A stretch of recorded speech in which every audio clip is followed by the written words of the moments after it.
आज बनने जा रहा है पनीर टिक्का बिल्कुल रेस्टोरेंट स्टाइल, वो भी घर पर बिना तंदूर। पनीर टिक्का को बनाने के लिए यहाँ पर मैंने ये 500 ग्राम पनीर का इस्तेमाल किया हुआ है। आज मैं इसको थोड़ी सी ज़्यादा क्वांटिटी में बना रहा हूँ, इसलिए यहाँ पर मैंने ये 500 ग्राम पनीर का इस्तेमाल किया हुआ है। आप चाहो तो इसको 200 या 300 ग्राम पनीर से भी बना सकते हो।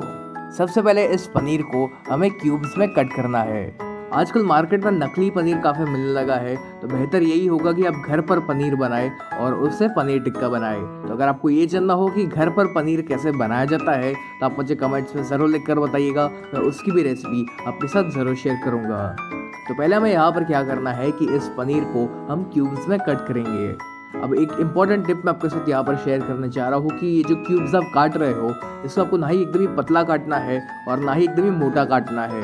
अगर आप पनीर को एकदम पतला पतला कट करोगे, जब आप इस पनीर को स्क्यूअर में या फिर बैम्बू स्टिक में या फिर टूथपिक के अंदर इंसर्ट करोगे तो जो पनीर है वो टूट सकता है। और अगर आप इस पनीर के क्यूब्स को थोड़ा सा मोटा रखते हो तो फिर क्या होगा कि जब आप इसको सेकोगे तो पनीर बाहर से तो अच्छे से सिक जाएगा लेकिन अंदर से कच्चा रह जाएगा। तो इसलिए हमेशा पनीर टिक्का बनाने के लिए पनीर के क्यूब्स को आप मीडियम साइज में ही कट करें। तो अब हम मैरिनेशन बनाएंगे, जो कि सबसे इम्पोर्टेंट चीज़ होती है इस पनीर टिक्का की। अगर आपने ये मैरिनेशन एकदम ही ठीक से बना लिया और एकदम ही परफेक्ट टेस्ट इसका आया तो आपका जो पनीर टिक्का है वो हूबहू रेस्टोरेंट जैसा ही बनेगा। तो इस मैरिनेशन को बनाने के लिए यहाँ पर मैंने लिया है आधा कप दही।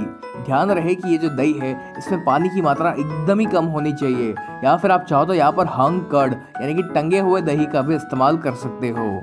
अगर आपके इस दही में काफ़ी सारा पानी रहेगा, जब आप पनीर टिक्का को सेकने जाओगे तो जो सारा मैरिनेशन है वो पनीर के ऊपर से निकल जाएगा और फिर जो आपका पनीर है वो काफ़ी फीका लगेगा। तो इसलिए इस बात का ध्यान रखें कि इस दही के अंदर पानी की मात्रा एकदम ही ना के बराबर होनी चाहिए।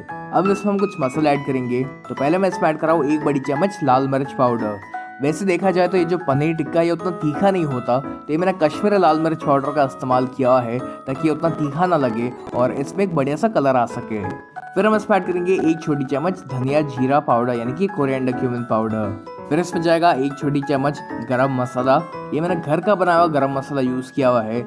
अगर आपको ये जानना हो कि घर पर गरम मसाला कैसे बनाया जाता है तो आप मुझे कमेंट्स में सरल लिखकर बताइएगा, मैं उसके वीडियो के लिंक आपके साथ शेयर कर दूंगा।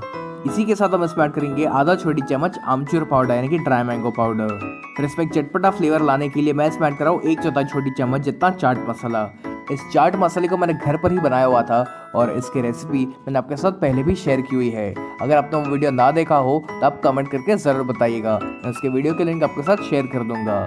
फिर इसमें जाएगा 1/4 छोटी चम्मच काला नमक यानी कि ब्लैक सॉल्ट और फिर इसी में हम ऐड करेंगे 1/4 छोटी चम्मच जितना नमक। अब हमें इसमें ऐड करना है भुना हुआ बेसन। तो मैं इसमें 2 बड़ी चम्मच भुने हुए बेसन का इस्तेमाल कर रहा हूँ। तो इस बेसन को मैंने पैन के अंदर रख कर उसे 2 से 3 मिनट के लिए स्लो फ्लेम पर भून लिया था ताकि उसका जो भी कच्चा फ्लेवर है वो चला जाए। हमने यहाँ पर बेसन का इस्तेमाल इसलिए किया है ताकि ये जो मैरिनेशन है इसमें एक अच्छा बाइंडिंग आ पाए। बेसन की वजह से ही हमारा ये जो मैरिनेशन है ये पनीर और बाकी सारी सब्जियों के ऊपर अच्छे से चिपक पाएगा। अब हमें यहाँ पर चाहिए 2 बड़ी चम्मच मस्टर्ड ऑयल यानी कि सरसों का तेल। लेकिन इस तेल को मैं ऐसे ही इसमें ऐड नहीं करना है, पहले इस तेल को मुझसे गर्म होने देंगे। इस तेल को मैं तब तक गर्म करना है जब तक इसमें से धुआं नहीं निकलने लगता।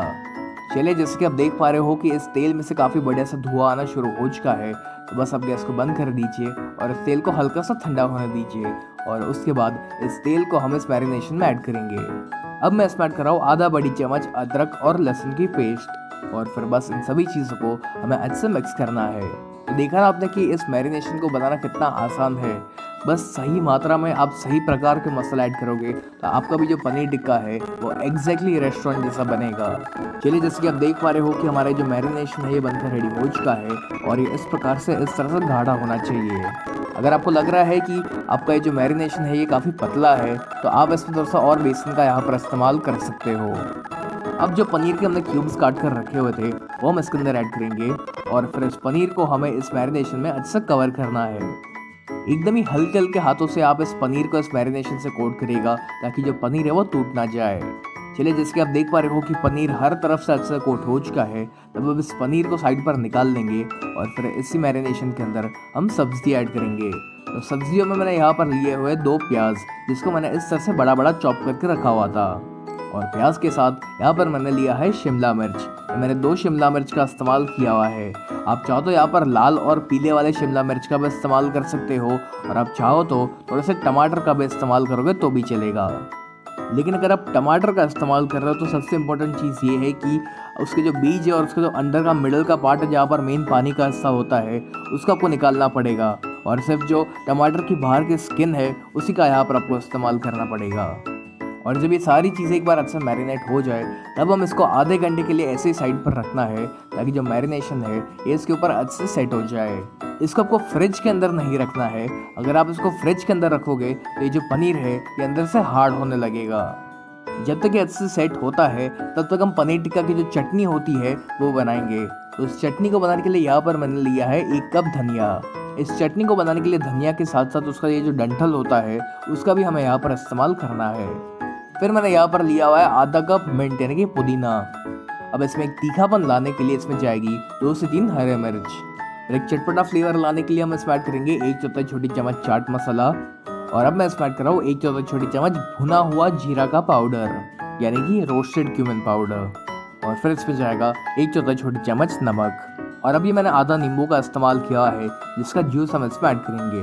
अब बस इसको अच्छे से ब्लेंड करके हमें इसकी एक चटनी बनाकर रेडी करनी है।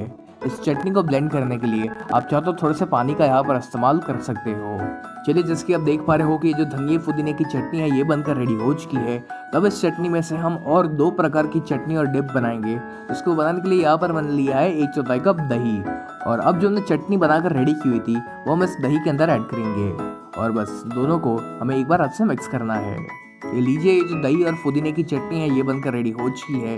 हम जब भी रेस्टोरेंट से पनीर टिक्का मंगाते हैं तो हमेशा ये चटनी सर्व की जाती है। अब हम मिंट मेयो डिप बनाएंगे, तो इसके लिए यहाँ पर मैंने थोड़ा सा मेयोनीज लिया हुआ है, और फिर जो चटनी हमने बनाकर रेडी की थी वो हम इसमें ऐड करेंगे, और बस इन दोनों को हमें एक बार मिक्स करना है। और लीजिए, हमारा ये जो मिंट मेयो डिप है ये भी बनकर रेडी हो चुका है। अब देखिए, पनीर टिक्का को तंदूर के अंदर बनाया जाता है, लेकिन मैं जानता हूँ कि घर में तो किसी के पास तंदूर होता नहीं है, तो फिर उसको घर पर कैसे बनाया जाए। तो इसके लिए यहाँ पर मेरे पास 2 तरीके हैं इसको बनाने के। पहले तरीके में हम इसको एक पैन के अंदर बनाएंगे, और दूसरे तरीके में हम इसको एक स्क्यूअर की मदद से बनाएंगे। तो पहले तरीके से अगर हम इसको बनाने जाएंगे तो पहले आपको एक पैन में या फिर एक तवे के ऊपर लेना है थोड़ा सा बटर की जगह पर आप चाहो तो इसमें सरसों के तेल का भी इस्तेमाल करोगे तो भी चलेगा। इन दोनों का इस्तेमाल करने से आपके पनीर टिक्का में जब एक बार ये तेल या फिर बटर अच्छे से गर्म हो जाए उसके बाद हमें इसमें ये पनीर और सब्जी ऐड करनी है, और फिर आपको इसको स्लो फ्लेम पर तब तक सेकना है जब तक इसकी हर साइड एकदम ही अच्छे से ब्राउन नहीं हो जाती। बीच बीच में आप इसको पलटते भी रहेगा ताकि ये एक जगह से कहीं पर जल ना जाए। अब अगर आप इस तरीके से ये पनीर टिक्का बनाते हो तो काफ़ी बार क्या होता है कि ये जो मैरिनेशन है ये पैन में ही चिपक जाता है, और फिर पनीर के ऊपर का ये जो कोटिंग है ये निकल जाता है। तो इसलिए मैं रेकमेंड करूँगा कि आप मेरी दूसरी वाली मेथड ज़रूर देखें। चलिए, जिसके आप देख पा रहे हो कि ये जो हमारा पनीर है और सारी सब्जियां है ये अब अच्छे से सिक चुकी है, इसे आप बाहर निकाल लीजिए। अब मैं आपको पनीर टिक्का बनाने का दूसरा तरीका दिखाने जा रहा हूँ, जिसको बनाने के लिए आपको यहाँ पर चाहिए इस तरह का स्क्यूअर। ये मैंने मेटल स्क्यूअर का इस्तेमाल किया हुआ है। आप चाहो तो इसकी जगह पर इस तरह के जो बैम्बू स्क्यूअर्स आते हैं उसका भी इस्तेमाल कर सकते हो, लेकिन ये जो बैम्बू स्क्यूअर्स होते हैं वो काफ़ी बार जल जाते हैं। तो मैं रेकमेंड करूँगा कि आप इस तरह का बैम्बू स्क्यूअर इस्तेमाल करने की जगह पर आप इस तरीके का एक मेटल स्क्यूअर खरीद ले, ताकि आपको उसको बनाने में काफ़ी आसानी हो। देखिए, अगर आप घर पर रेगुलरली इस तरह का पनीर टिक्का वगैरह बनाना चाहते हैं तो मैं रेकमेंड करूंगा कि आप एक बार इस तरह का मेटल स्क्यूअर खरीद ले। तो ये मैंने कुछ 300 रुपये के अंदर ये 6 स्क्यूअर्स ऑनलाइन खरीदे थे, और काफ़ी वैल्यू फॉर मनी प्रोडक्ट है, 1 टाइम इन्वेस्टमेंट है ये, और काफ़ी बढ़िया क्वालिटी है इसकी। अगर आपको भी इस तरह के स्क्यूअर्स खरीदने हैं तो उसके जो लिंक है मैं आपको नीचे डिस्क्रिप्शन बॉक्स में दे दूँगा, या फिर कमेंट्स में आपको उसके लिंक दे दूँगा। तो ये जो स्क्यूअर्स है इसके अंदर ये सारी चीज़ें कैसे लगाई जाती है इसका भी अपना एक तरीका है। सबसे इम्पोर्टेंट चीज़ ये है कि पहले आपको पनीर नहीं डालना है इसके अंदर, पहले आप या तो शिमला मिर्च या फिर प्याज का इस्तेमाल करें। ऐसा हमने यहाँ पर इसलिए किया ताकि ये जो पनीर है ये सिकते समय पर नीचे सरक ना जाए। कैप्सिकम लगाने के बाद हम इसमें पनीर का क्यूब ऐड करेंगे, फिर हम इसमें ऐड करेंगे प्याज, फिर वापस वही सारी साइकिल आपको रिपीट करनी है, यानी कि वापस उसमें जाएगा शिमला मिर्च, फिर पनीर, फिर प्याज, और इसी तरह से आपको पूरे स्क्यूअर को इस तरह से भरकर रेडी करना है। और अब सबसे आखिर में यानी कि सबसे ऊपर की तरफ आपको वापस एक शिमला मिर्च का टुकड़ा रखना है ताकि ये सारी चीज़ें हिल ना जाए। आप चाहो तो ऊपर की तरफ एक कच्चे आलू का भी इस्तेमाल कर सकते हो ताकि जो सारी चीज़ें हैं ये हिले नहीं। चलिए इसी तरह से मैंने ये सारे स्क्यूअर्स रेडी कर लिए हैं। तो अब बारी है तो इसको सेकने की। इसको आपको सीधा गैस के ऊपर ही सेकना है और इसी के कारण इसमें एक बहुत ही बढ़िया सा स्मोकी फ्लेवर आएगा। आपको यहाँ पर चारकोल की यानी कि कोयले की ज़रूरत पड़ेगी ही नहीं। ऐसा करने से ही इसमें बहुत ही बढ़िया सा फ्लेवर आ जाएगा। तो इस पनीर टिक्का को आप स्लो या फिर मीडियम फ्लेम पर सेकिएगा। अगर आप इसको हाई फ्लेम पर सेकते हो तो ये बाहर से तो एकदम ही ब्राउन हो जाएगा लेकिन अंदर से कच्चा रह जाएगा और फिर जो मैरिनेशन का जो कच्चापन है आपको महसूस होगा।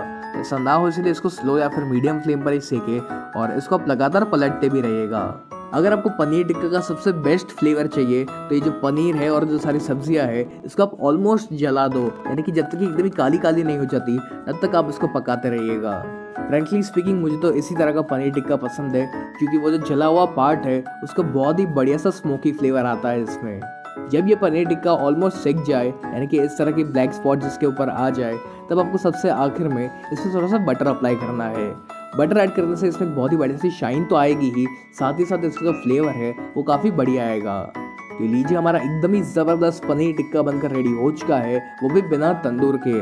और इसी तरह से ये मैंने सारे पनीर टिक्का बनाकर रेडी कर लिए हैं। यकीन मानिए इस पनीर टिक्का का जो फ्लेवर है और रेस्टोरेंट से भी कई ज़्यादा बेहतर है। तो आप भी एक बार इस तरीके से पनीर टिक्का की रेसिपी को ज़रूर ट्राई करिएगा और वीडियो पसंद आया हो तो उसको